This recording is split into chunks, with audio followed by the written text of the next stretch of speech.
Ako ho yung investigador na humarap doon sa confidential informant. At yung confidential informant na yun, kinunan ko po ng statement.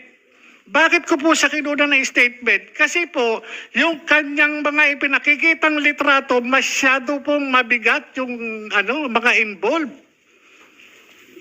Sinong mga involved doon? Ang involved po doon, yung nakita ko mga litrato, no? Merong artista, may politician, may mga civilian.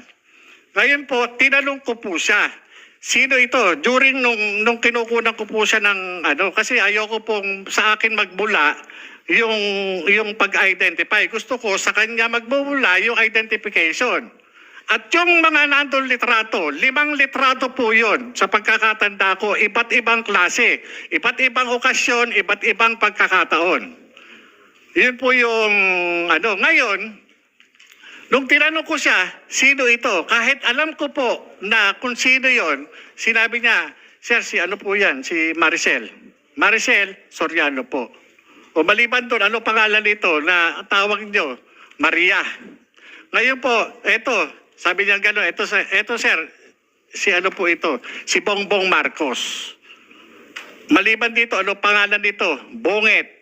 Yun po yung sinabi niya. Siya po ang nagsasabi, hindi po ako. Siya po ang nag-identify, hindi po ako. Ako'y nagtatanong lamang po bilang investigador. Maliban dito, sino pa ang nakikilala mo rito? Yung iba nga po, tinakpan po niya ng pentel pen.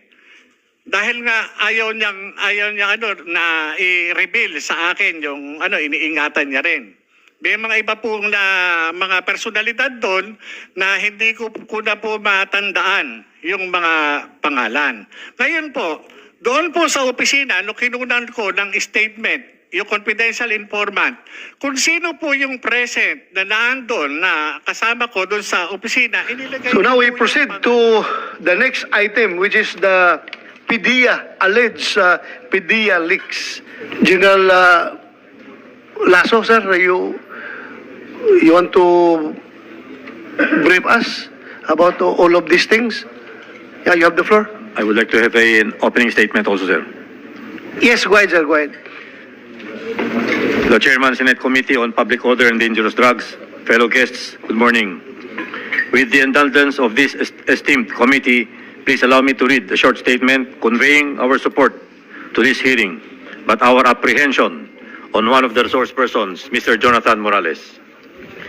On April 9, 2024, I received a letter dated April 7, 2024, from Mr. Jonathan A. Morales pertaining to alleged classified documents which Morales claimed he initiated but were eventually left in his former office, the PDEA Intelligence and Investigation Service, upon his dismissal from PDEA. With his letter, PDEA conducted an investigation on the matter.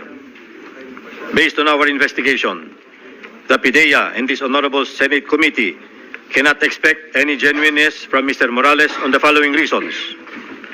On the screen is his PDEA personal data sheet in the custody of PDEA. Morales misrepresented himself when he applied with PDEA in 2008 by intentionally omitting that he was previously charged and in fact dropped from the rolls or dismissed as a member of the PNP. He should have been dismissed earlier or denied employment by PDEA should his perjured statement in the personal data sheet that he submitted had been timely discovered. Under oath, Morales did not disclose that he was earlier dismissed from the PNP. Morales joined the PNP in 1993 and was dropped from the rolls twice. Mr. Morales was appointed in April 26, 1993, and a little over a year only, he was dropped from the rolls in April 25, 1994. After getting reinstated in the PNP on December 13, 1997, a gap of 3 years, Morales got suspended from July 1 to September 29, 2007, and again dropped from the rolls on August 28, 2008.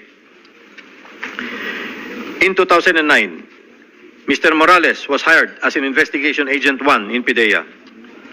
In the PDS that he submitted with his application, Morales made it appear as if he did not have a broken service in the PNP. there was continuity in his assignments. The PIDEA likewise dismissed him from the service in November 21, 2013 for dishonesty, grave misconduct, and conduct prejudicial to the best interest of the service. Attendant accessory penalties of cancellation of eligibility, forfeiture of retirement benefits, disqualification from employment in the government service, and bar from taking civil service examinations. Morales appealed this decision before the Civil Service Commission, the Court of Appeals, and the Supreme Court, but all appeals were dismissed. Apart from administrative cases, criminal cases were also filed against Morales for robbery extortion before RTC of Quezon City, Branch 76, but the case was dismissed on July 24, 2014. He was charged by Mark C. Tan and Judy Tan in the amount of 8 million pesos. Violations of Section 91 and 92, Article 11 of RA 9165. Failure to testify and bungling. This is before RTC Branch 79 in Quezon City, but Morales was acquitted on November 30, 2023. Violation of Section 92, Article 11 of RA 9165, bungling before the Office of the City Prosecutor, San Fernando City in Pampanga, but was dismissed on February 3, 2016. Violation of Article 180 of the Revised Penal Code, false testimony with criminal case number before the Municipal Trial Court in cities in San Fernando, Pampanga, Branch 4, which is still pending. This statement is not meant to preempt the noble purpose of this inquiry, but simply to aid the Honorable Senate Committee in discerning the intent behind the allegations of Mr. Morales. Last April 16, 2024, I sent a letter to the Honorable Chairman of this committee stating therein that all the allegations of Mr. Morales in his letter are fabricated and have no basis. We submit to the Honorable Committee in the interest of upholding the truth. Thank you, sir.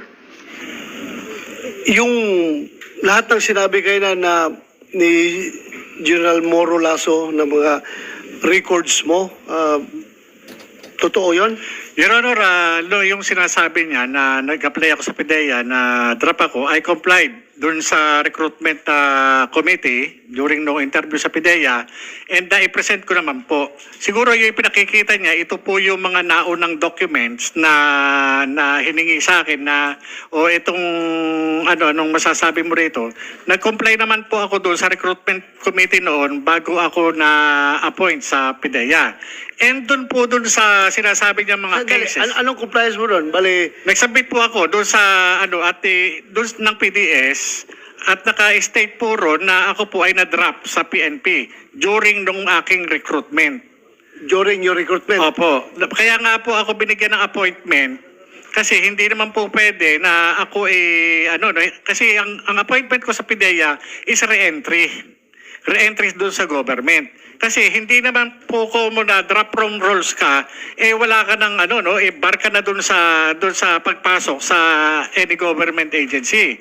Drop pa lang po yun, hindi po yung Kaya nung time na yon, nung tinanggap po ako sa PIDEA at binerify naman po ito ng PIDEA, yun po yun, kasi nag-comply po ako doon sa recruitment process Ngayon po, yung sinasabi ni ni Director General Lasso na yung mga cases filed against us hindi lang po ako kasi yung extortion dun sa kaso ni Mark Tan yung pinail sa ombudsman ng NBI at nagkaroon kami ng criminal case sa Quezon City, ito po na-exonerate kami.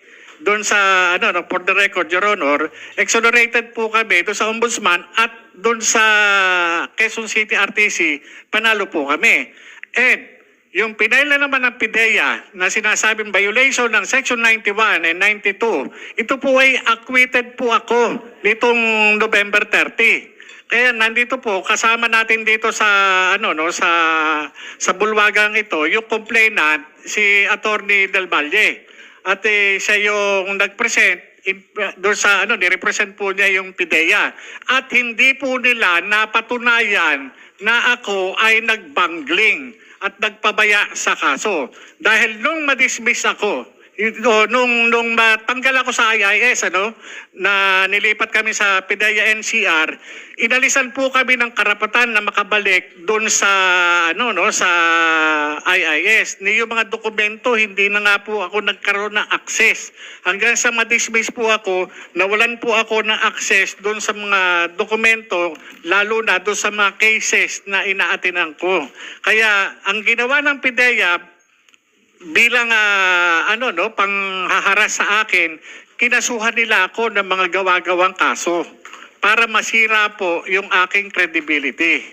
Yan po ang sa akin for the record, Your Honor, yung mga mga ibinato nilang kaso sa akin, talagang inaatinan ko po. Talagang sinisikap ko po talaga na patunayan na ako ay inosente.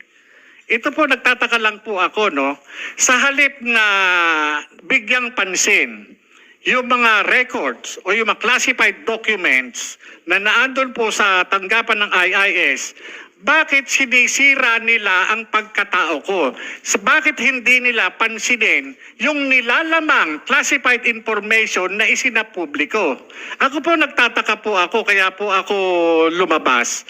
Gawa ng nananahimik po ako nadamay po ako dito sa dokumentong pinresinta ng isang vlogger na si Maharlika.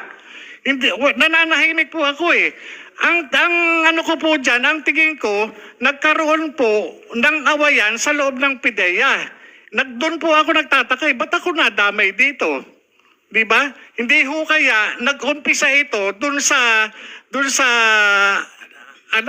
ipinalabas na video doon sa social media na ang involved ay yung tila galit na galit na PIDEA Director General. Kasi kung titignan ninyo, yung video, hindi makakalabas ito sa publiko. Kinakailangan puntahan mo pa doon sa NBR para i-download mo mismo yung video. Bakit yung video nakalabas na dapat nasa pag-iingat ng Counterintelligence Office ng PIDEA?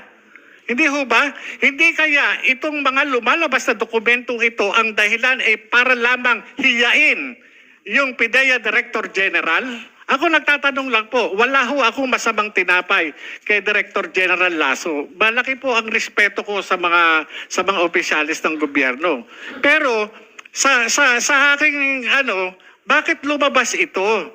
Itong dokumento na ito, nung makita ko, nung sinabi sa akin na itong pre-ops, yung authority to operate, nung makita ko ho na ipinipresenta rin sa video, ako ho yung investigador na humarap doon sa confidential informant.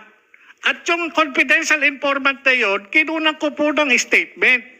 Bakit ko po siya kinunan ng statement? Kasi po, yung kanyang mga ipinakikitang litrato, masyado pong mabigat yung mga involved.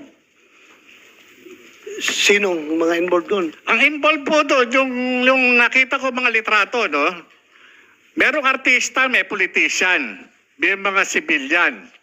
Ngayon po, tinanong ko po siya, sino ito? During nung kinukunan ko po siya ng kasi ayoko pong sa akin magmula yung pag-identify. Gusto ko sa kanya magmula yung identification. At yung mga nandun litrato, 5 litrato po yun sa pagkakatanda ko, iba't ibang klase, iba't ibang okasyon, iba't ibang pagkakataon. Yun po yung ngayon, nung tinanong ko siya, sino ito? Kahit alam ko po na kung sino yon, sinabi niya, sir, si po yan? Si Maricel. Maricel Soriano po. O maliban doon, ano pangalan nito na tawag niyo? Maria. Ngayon po, eto, sabi niya gano'n, eto sir, si po ito? Si Bongbong Marcos. Maliban dito, ano pangalan nito? Bonget. Yun po yung sinabi niya. Siya po ang nagsasabi, hindi po ako. Siya po ang nag-identify, hindi po ako. Ako'y nagtatanong lamang po bilang investigador. Maliban dito, sino pa ang nakikilala mo rito? Yung iba nga po, tinakpan po niya ng pentel pen. Dahil nga ayaw niya na i-reveal sa akin yung iniingatan niya rin. May mga iba pong mga personalidad doon na hindi ko na po matandaan yung mga pangalan. Ngayon po, doon po sa opisina, nung kinunan ko ng statement, yung confidential informant, kung sino po yung present na naandun na kasama ko doon sa opisina, inilagay ko po yung pangalan. Ko yung statement tayo, nakalagay po roon sa harap nina. So sino yon mga kasama mo? Makikita po yun doon sa ano. Kaya nga ang ano ko doon sa... Hindi mo ma-recall? Hindi ko po ma-recall. Kasi sa dami na po. Hindi lang po yun ang kaso na nahawakan ko sa PIDEA. Meron po dyan na wala ng Arbalite. Ng M4, ano? Ang involved, isang regional director. Meron ako na imbestigahan dyan, isang director din ng legal, logistics management service. Nakasuhan din po yun, natanggal na po. Meron po isang regional director sa Mimaropa na imbestigahan ko rin po yun. Hindi lang po isang kaso na ang naimbestigahan ko siya, pati ho yung mga drug company na kilalang drug company, nahawakan ko rin po yung kaso niyan. Hindi po, hindi po yun na, kumbaga sa yung mga kinukunan ko ng statement, diyan, hindi lang isang beses. Marami po. Kaya kung tatanungin niyo po ako kung sino yung mga nakalagay doon, hindi ko po tatandaan kasi kung kinakailangan ko, ano yung dokumento.